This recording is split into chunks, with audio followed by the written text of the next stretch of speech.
Hey everyone, I know it's been a while and once again I'm late to the party here, but let's jump into some of the changes made in this summer's big 4.2.3 update. There's a lot to cover, so I'll just go over changes as they appeared in the patch notes in Reddit. So with that said, let's begin. The first major update is the introduction of CHARMS, which are additional items your units can equip to give a passive bonus and improve up to 2 of their stats. They're very similar to the equipable items you get, except they don't play into item set bonuses, but instead come with their own passive bonus which activates when equipped on a unit whose class matches that CHARMS class designation. Basically, there are charms that are specific to units of each class. Like items, charms can be upgraded. Unlike items, charms can also be modified or improved by consuming identical level 1 charms. To upgrade the stats in a charm, you will need to spend tokens from a new currency called charm points alongside gold to level up that charm stat bonuses to higher numbers. Improving charms will enhance its passive effect, and this can be done by merging that charm with an identical one that's low level. Doing this will consume the lower level charm. So, with that said and done, it's pretty obvious that this brings about a massive impact to the game. In fact, it rearranges everything from unit effectiveness to currency consumption priority. So I'll start by saying this, for better or for worse, charms change everything. Unit tier lists, all that, are completely out the window now because the right charm has the propensity to combo well on some units and change how good they are, potentially making a mediocre unit into a stellar one. Also, green money spending is going to be extremely relevant again, allowing game whales to be able to skyrocket ahead of free-to-play players. I'll put it like this. Prior to the update, I had around 4,000 in green cash sitting around. I've blown through most of that with ease and not too many legendary charms to show for it. There is a pity timer on opening crates, but it's pretty rough given how each crate costs 20. So for those like myself, who had all skins and nothing to spend green money on, that's changed. For those who are still collecting skins, you'll now need to decide whether to spend 300 on a new skin or 200 on a crate. I don't have a solid answer for this other than to maybe look at specializing in a team or striking a balance of your liking on how to spend currency. Now obviously not all charms are equal, and there will certainly be ones that you'll want to collect. For legendaries, so far I think the flashlight for the support unit, minifig for fighters, the mechanic specifically, and the Tamagotchi thing for heavyweights along with the dino for heavyweights to be among the best I've seen so far.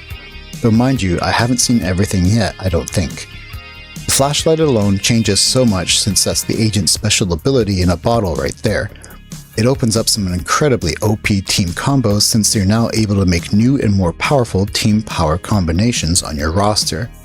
The fact that it's for support units makes it great since it can go on Pepper, who has more team affiliations than anyone else. But don't overlook other support units like Nancy, who can also make good use of it. Other notable ones to look out for are the Pawn for heavyweights, the Lucky Clover for fighters, and the Glasses for shooters, which when fully improved, will ignore 50% of the enemy's bullet resistance. This does stack with the tactical set bonus, by the way, allowing you to build a shooter who can fully ignore bullet resistance. So maybe look at getting one for your Spec Ops in PvP if you can do so. There are, once again, more currencies added that are specific to charms. This game, fun as it is, could double as a currency broker with all the currency it has. Anyhow, there are 3 new types of currencies specific to charms, with one being a lesser version of the other. First comes charm points. That's the orange token with the upside down triangle in the center. These are used to actually upgrade your charm stats along with gold.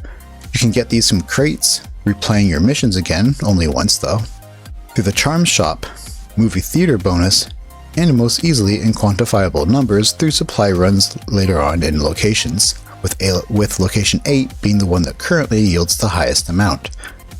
I'm sure another charm supply run will be added in location 9 or 10 in the future though. If you're someone like me and have been sitting on a big stack of red keys for a while, then this is good news as it will give you something new to do with your supply runs in red keys. If you're a progressing player, then you'll need to make the very difficult choice on whether to spend keys on items or charm points. It's a tough choice and will really depend on what you have so far. If you're not well equipped, then I'd say a healthy supply of items to draw from should take precedence over charm points, but that's just my take at first glance. The second and third currencies are CHARMS shards, which come in a gold and a lesser silver variety. These can be used at the charm shop, which is accessed from the regular shop menu to purchase various items both charm and non-charm related. Gold shards are much more valuable and harder to come by than their silver counterparts. Shards are obtained with each crate you open, and the type will depend on the charm item quality you got from that crate. I like this new dynamic, though I won't lie, it was a little confusing at first on how it all worked out. After a bit of tinkering, I got the hang of it, and I actually really do enjoy it. I do think the spread of quality sort of sucks now, as it feels as though the distribution between grade quality charms and their higher counterparts is poorly implemented, with legendary and epic qualities being really hard to get, but I think it's best to think of this as a long-term goal to obtain, especially when it comes to building a fully improved legendary charm. This does open the floodgates to whales being able to buy their way to a very OP team in Skirmish, but since a lot of this game is not PvP based, I don't see this as a crippling problem. The higher green money cost hasn't been lost in the devs either, with rewards for many parts of the game getting a rework to award more green money to help offset the costs for free-to-play players. It's now more easier than ever to accumulate green money, and that's a good thing given how much of it you're going to need going forward. As for the impact of whales in the game, probably the worst you'll come across is making your way into the top 100 metro or bridge now if you haven't yet done so.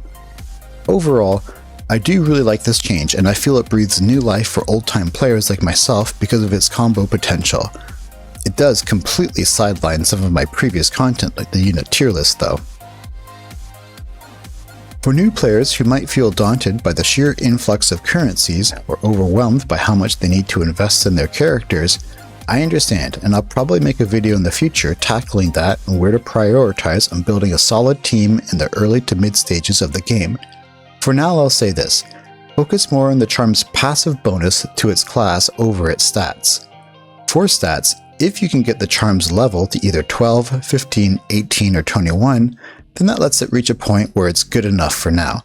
Fully leveling up a charm to its max level of 30 is very costly, and your points should be distributed wisely, something I completely did not do at all and spent a ton trying to level up everything to 30. The reason for these benchmark numbers is that those are the points where the charm's secondary stats, usually percentage boosts, will also go up. Also, pay attention to the charm's passive bonus, as some are pretty useless and not worth investing too much into, if at all, unless you have nothing else. Low quality items are not worth spending charm points on since their stats do not go up by a lot, but instead best used as a passive stat bonus and should just be improved on, but not actually upgraded. You can't sell charms, nor can you dismantle them or anything, so over time you're going to be sitting on a lot of trash items. I'm sure it's something that will be tackled in the future, but for now, it's something we'll need to get used to. So yeah, despite its money grab appeal to game whales, I do really like what they've done, and I look forward to seeing where this goes. There's a new feature added now that allows you to collect green cash on missions you haven't yet completed. This doesn't go for challenges though, so be sure to go back and do all your previous challenges again to collect more money, on all difficulties. If you have nothing better to do, like me, it's worthwhile now to just go around and finishing all the missions once to slowly collect charm points, which is what I've been doing.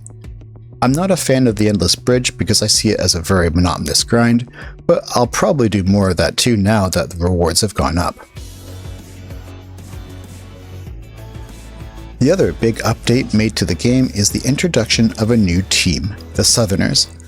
Opposite to their northerner counterparts, the Southerners are a defense-oriented team with a 2-man bonus giving a shield to the unit furthest towards a barricade, and a 3-man bonus of restoring health whenever any one of them dies while there's 3 unique units on the field. At the moment, they are small in number, with only Rodriguez, Diaz, and Carlos on the roster, but no doubt new members will be added later. I suspect Cashier and maybe Red Hood to be among those that will get added. I really like this team, and I found that the 2-man bonus to be extremely powerful, possibly the best 2-man team bonus in the game since it applies to non-team members as well. With the right setup, you can make for some very powerful combinations, and I wouldn't be surprised if this got nerfed in the near future, sadly. For now though, I recommend you to dabble with this team if you get a chance. I don't think you'll be disappointed. 5 new skins have been added, and I'm really happy to say they are all excellent additions. It's hard to pick a favorite, but if you've been following my videos, then you probably know that Patriot's Queen has been my favorite, and that's something I feel has been a long time coming, and I was anticipating that one. I love Queen, and I feel she's right at home in this team. Everyone else, however, are not to be overlooked, as they're all excellent choices. TMF Willie is good for his stun, which is something TMF could use. Be sure to put a piercing set on him so he stuns 2 enemies at once.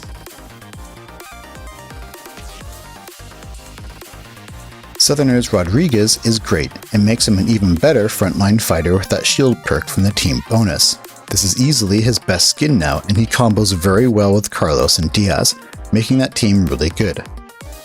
Master Andrea for college is another good addition since their 2-man perk boosts crit damage. Andrea has a ton of charisma, and that gives her the propensity to have some exceptionally high crit numbers, more than even the cashier.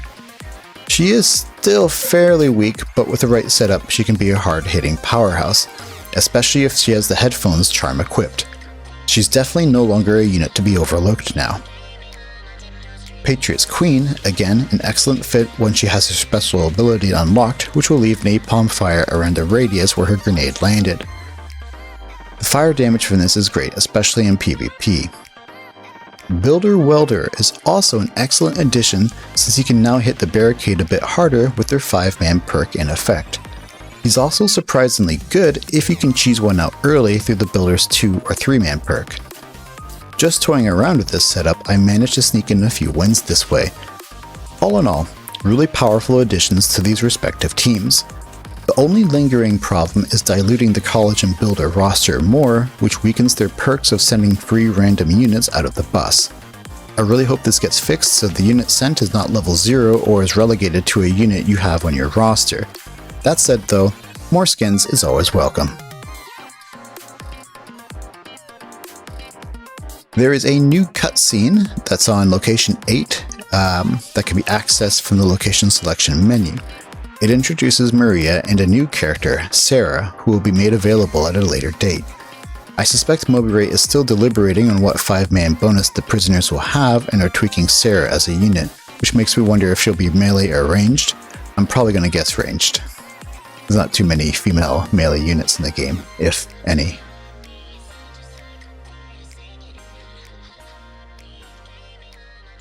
Buffs and nerfs have been made to quite a few units, both the team units along with zombies. The demon zombie got a pretty big buff in its damage, but the real focus has been on the nerfs to our units, with 4 of them getting nerfed pretty hard. A lot of this seems to be around crit damage, crit chance, and hit points.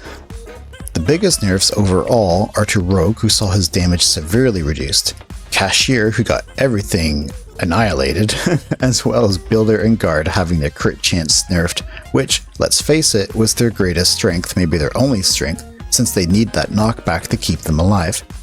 I suspect this is in response to CHARMS, which was done to bring a better balance to all units so one doesn't stand out from the other. Either way, I'd say it's safe to reevaluate unit effectiveness for those that got nerfed hard like these 4 characters. There are some other changes made too, probably the most noticeable of which was the increase to the max number of blue keys you can carry at any one time, which is nice, going from 8 to 10. However, be sure not to overlook the addition of accuracy to each range unit's stat sheet. There were some really surprising numbers here I didn't expect, not least of which was Gunslinger's high accuracy rate. I remember this got buffed a little over a year ago, but I didn't realize how good it is. Anyways, Gunslinger definitely a unit not to be overlooked, it seems. I really like the changes they've made, though they were a little confusing at first. If you're like me on that, I'd say to just play around with things a little and maybe not invest too much too quickly until you get the hang of what's going on. Pay attention to some good combinations with units and charms. Some of them are really powerful on the right character, and don't overlook blue and purple quality ones either. This was a huge update and has sort of knocked a lot of what's been previously said about units, teams, and compositions out from relevancy. So if you're still following this game, I'd say to stay tuned because there's a lot of content to revisit and go over. As always, thanks for watching, and I hope to see you again in the next one.